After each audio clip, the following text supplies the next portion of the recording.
Mangkasa, Puri, Kuala Lumpur. It's the 9th of March on a Thursday, 11:15, and at this particular time of moment, we have the interview feature of the day, and it is going to be with Associate Professor Nuradli Ridwan Shah. He's from the Faculty of Economics and Muamalat University Science Islam Malaysia, and we're talking about reducing the economic gap. Good morning, Professor. Good morning, Otto. How are you? I'm fine. How about you? I'm fine. Great.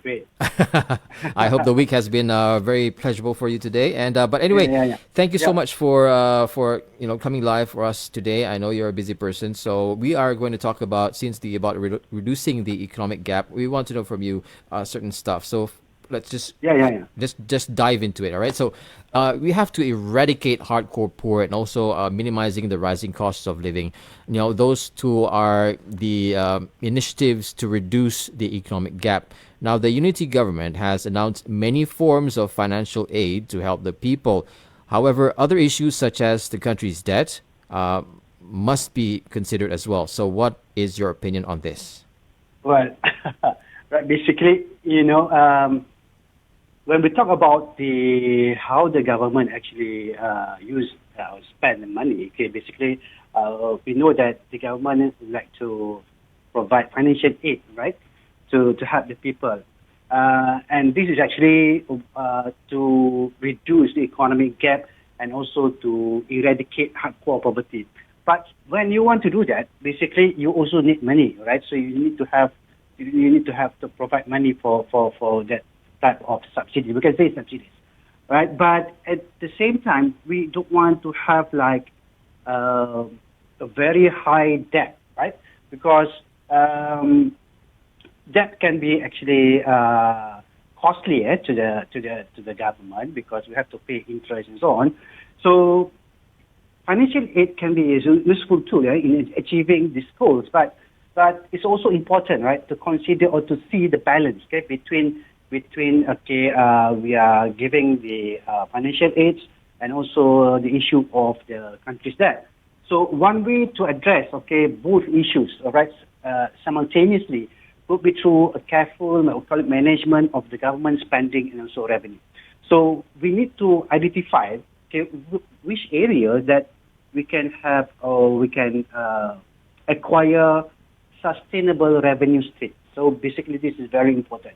Now, we understand that the revenue streams for the government comes from income tax, and then from our petrol and so on. So we need to have more, revenue streams that are sustainable, and at the same time, we might want to reduce our debt.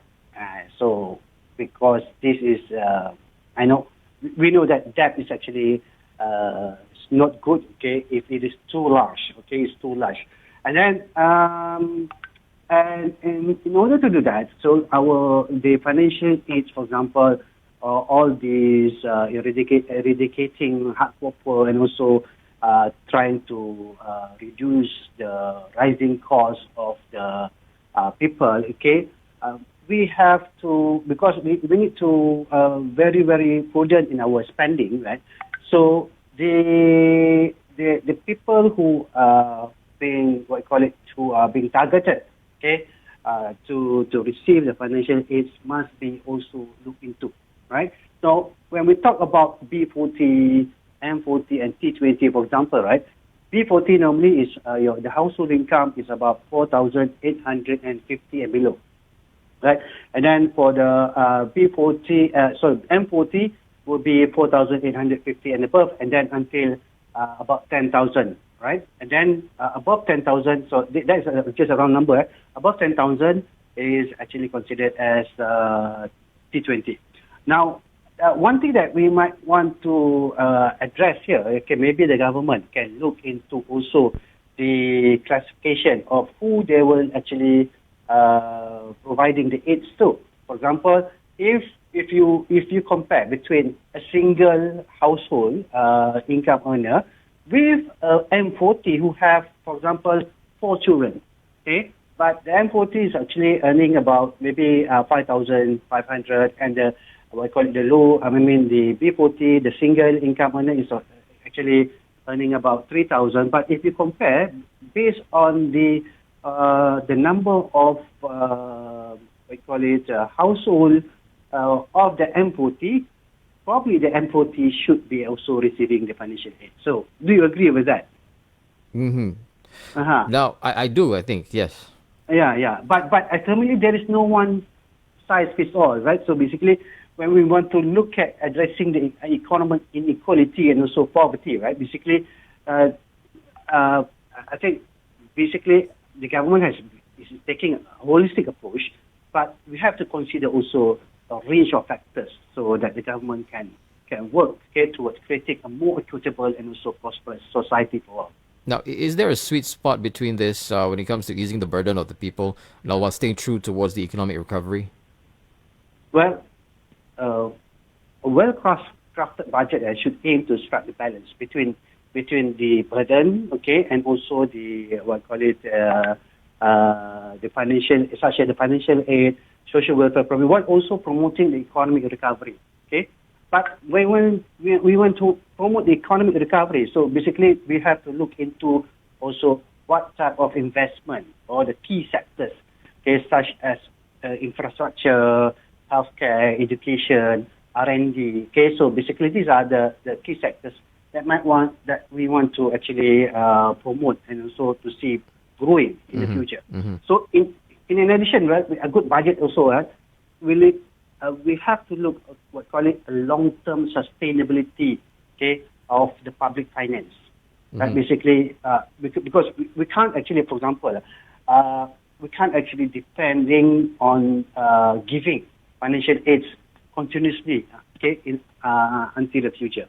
Because we have to think about something which is what we are doing right now. What the government is doing right now is actually giving temporary measures, temporary relief for the poor.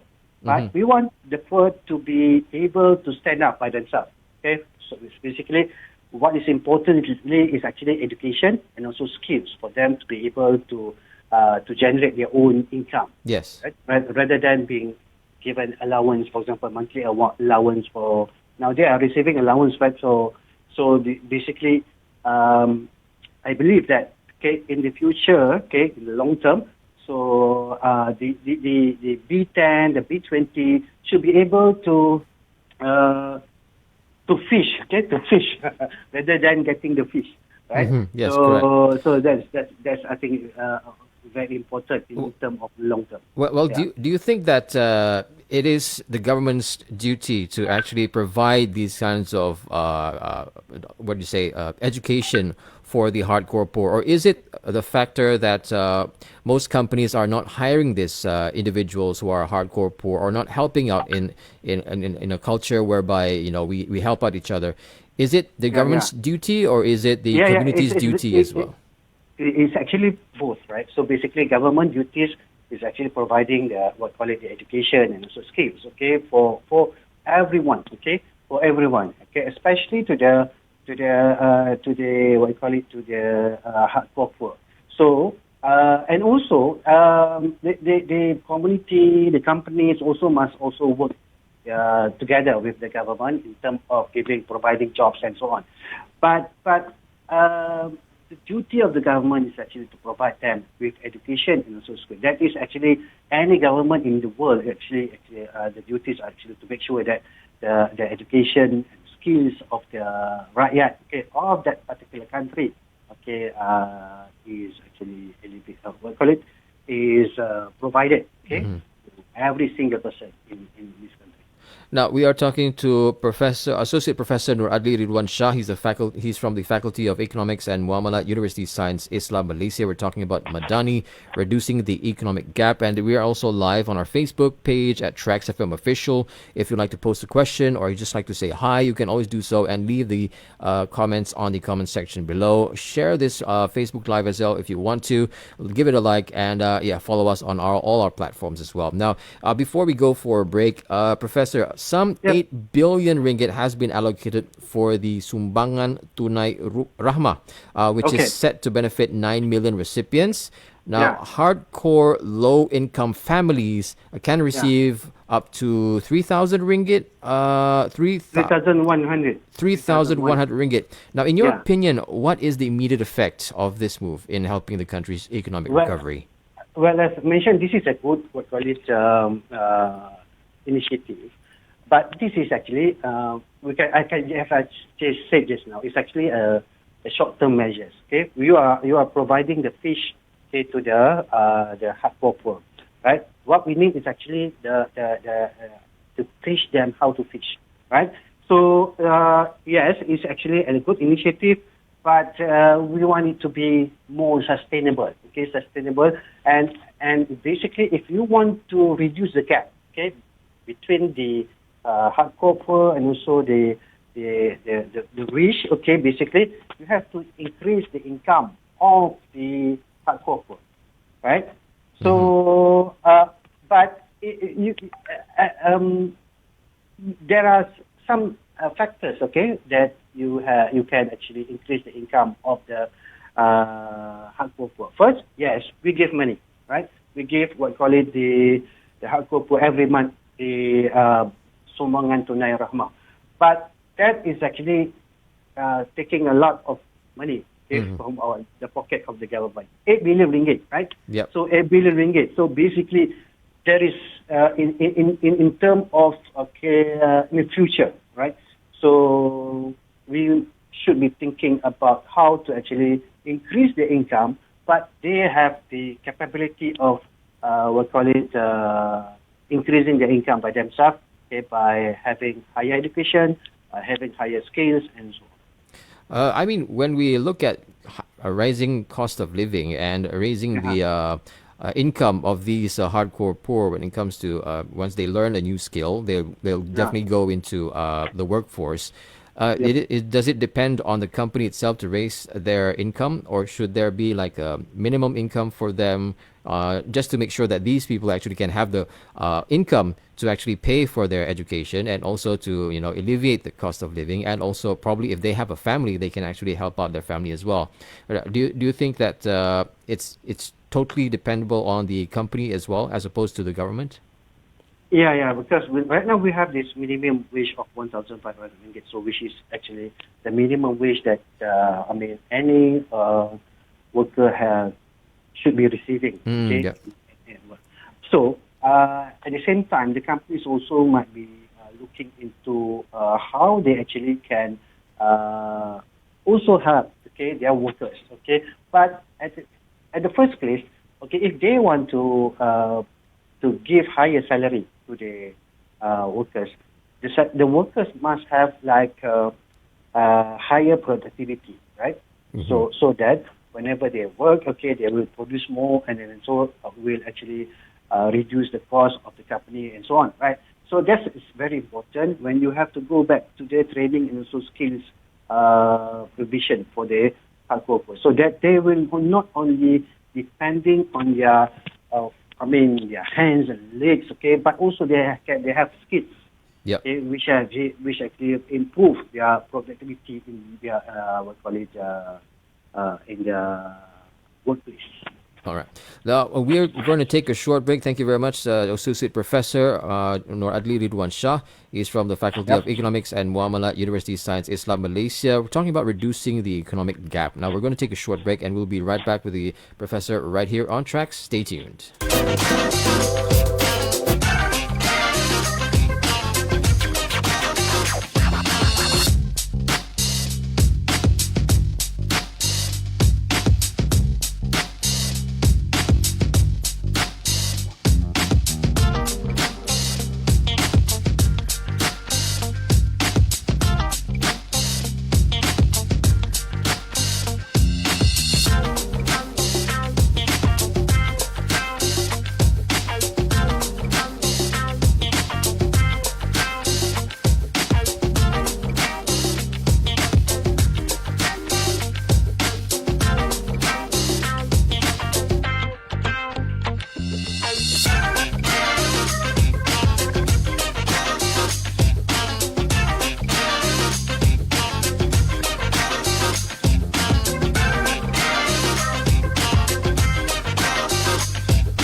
Good morning, Malaysia. On to here live from Angkasa Puri, Kuala Lumpur. It's 33 minutes past 11, and today we have Associate Professor Nuradli Ridwan Shah from the Faculty of Economics and Muamalat from University Science Islam Malaysia. We're talking about reducing the economic gap. Now, we're also live on our Facebook page at Trax FM Official. Should you have any questions, you can always drop us a message over there, or just share it or like it would be good as well. In the meantime, those earning between 100,000 ringgit to 1 million ringgit will see an increase of 0.5% to 2% in taxes. Now, what is your opinion about this move, and is it suitable to take considering the current state of the economy? Well, okay. Now, many has been asking me why actually, okay, the T20s now. Okay, the T20s are asking, okay, they are being taxed, okay, for this. The tax bracket has been increased from 0.5 to 2%. But in general, it's actually a move that actually trying to we are trying to move, okay, the fund from the rich to the poor. So it's actually like a way, okay, like an elder brother helping the younger brother lah. That's one way of putting it. Yeah. Okay. Yeah.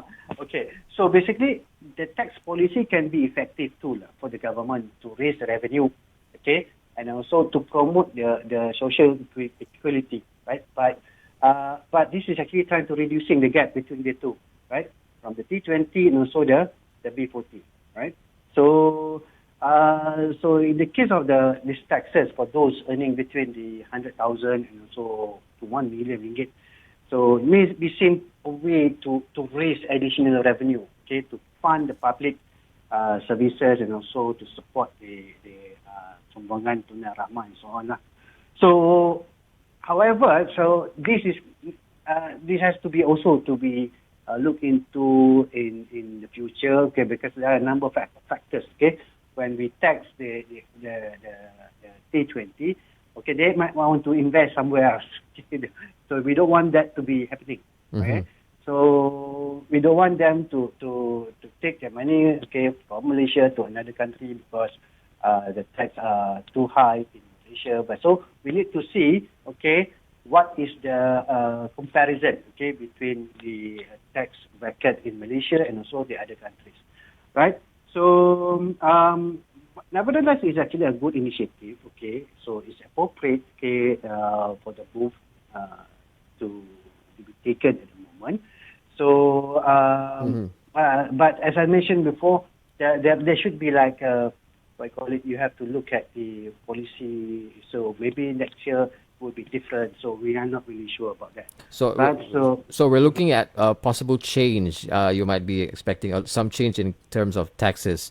Yeah. Oh, I see. So it's more like a stage where we're trying to experiment whether this policy is actually beneficial for the country in a short term, and looking at the long term, probably it will change. Is it? Yeah. I see. It probably will change. It probably will lower down again, but it depends on our economy. So because our economy and the global economy is also uncertain, so we have to look into all other aspects also. I see. Now, the government thinks that the economy will grow about 4.5%, and the inflation rate should be the same this year, I suppose, as in 2022 at 3.3%. Now, the government also wants to reach a sustainable level of fiscal deficit in the medium term, with a goal of 3.2% of GDP by 2025. Now, the government expects to get 291.5 billion ringgit in taxes in this year, more than 294.4 billion ringgit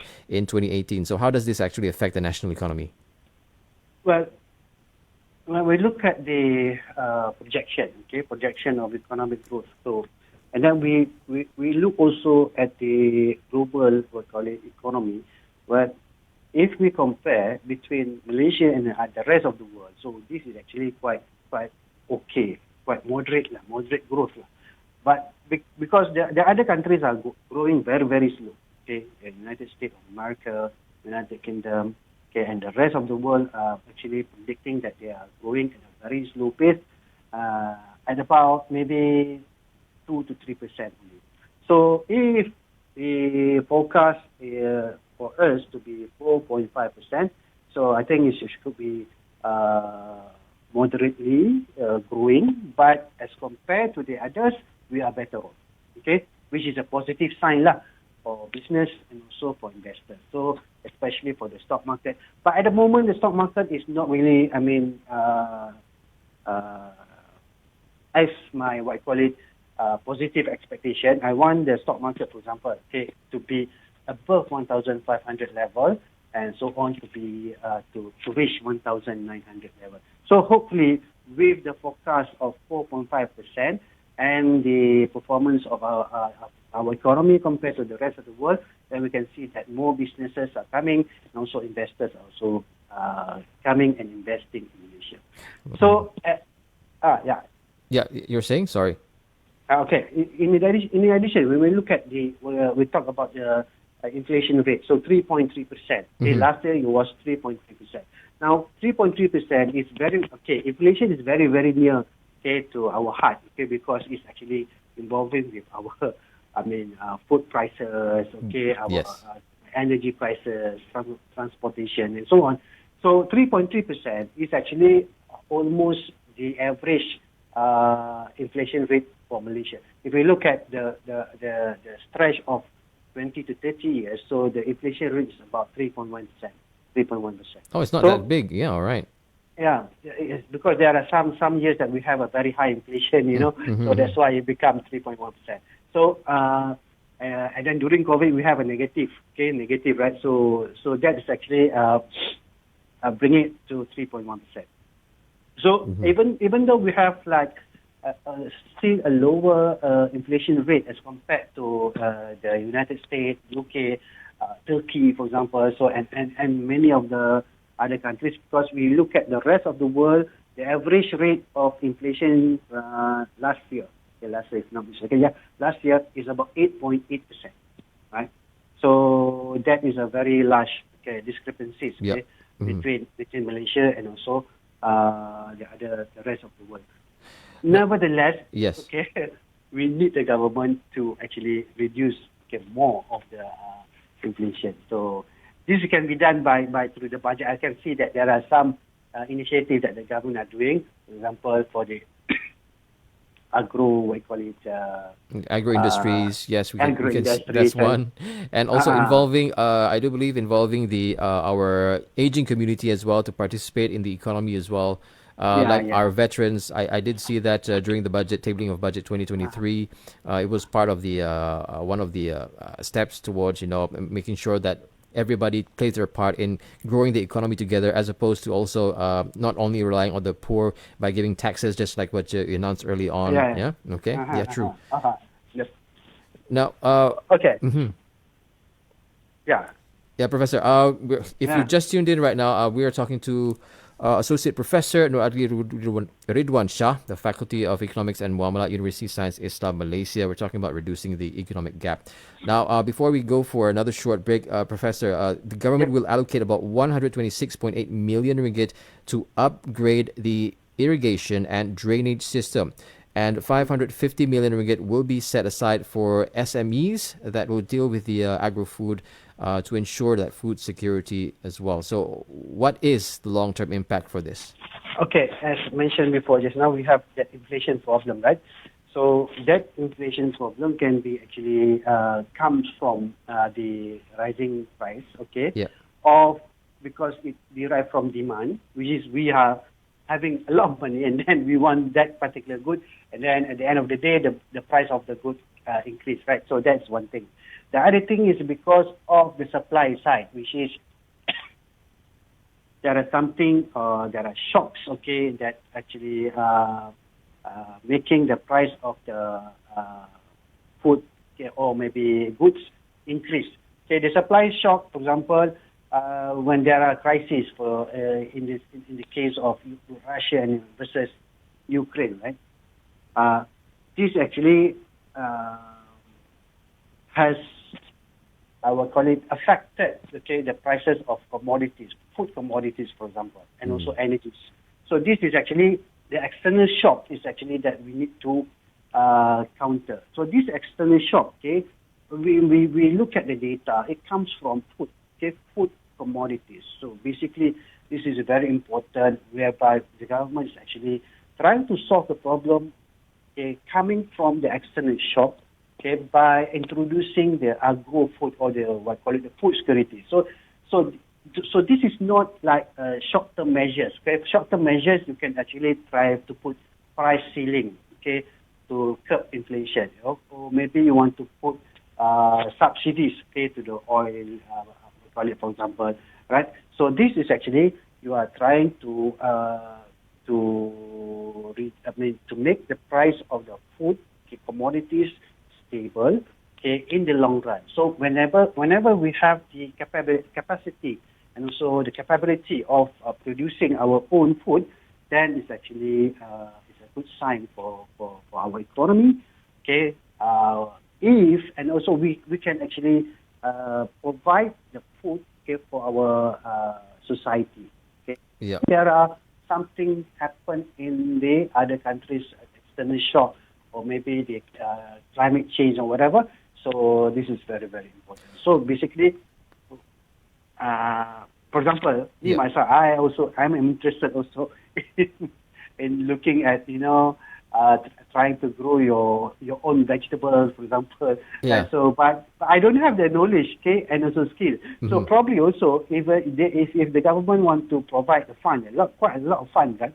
So they also need to have to teach, okay, all these, what I call it, SMEs also, and also train them in how to grow, what I call it, our food, okay, efficiently, okay, and also can Yeah.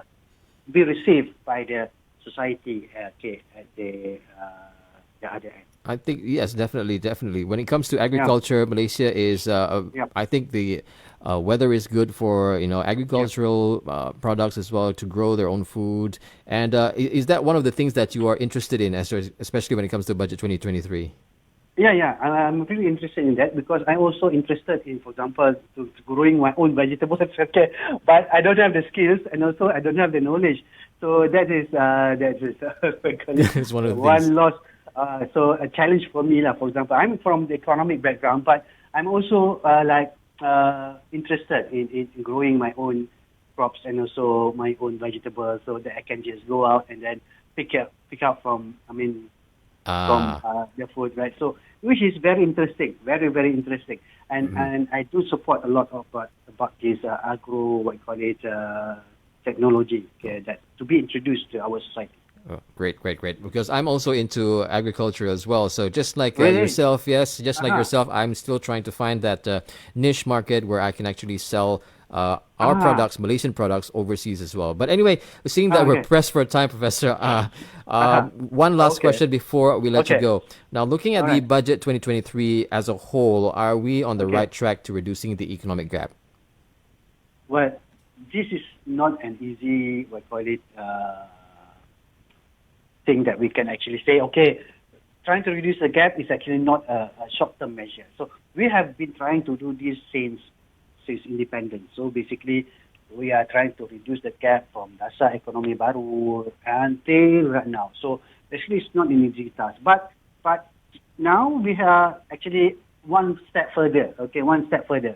So one interesting aspect that we can actually look at the budget, okay, is actually another policy initiative that is actually trying to reduce, okay, the income gap between the rich and also the have and the have not. So there are a lot of factors. We depend a lot of various factors such as the effectiveness of the implementation. So whether it's actually, I mean, when you do the policies, okay, you want to implement it, whether it's effective or not. Collaboration, okay, between the what I call it, our society, the companies, okay, and also external factors such as the global economic condition.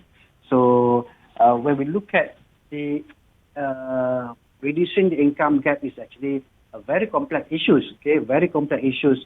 It requires a comprehensive approach, okay. It requires a comprehensive approach that involves what I call it many, okay, not only the government, okay, the society, the companies, firms, and so on.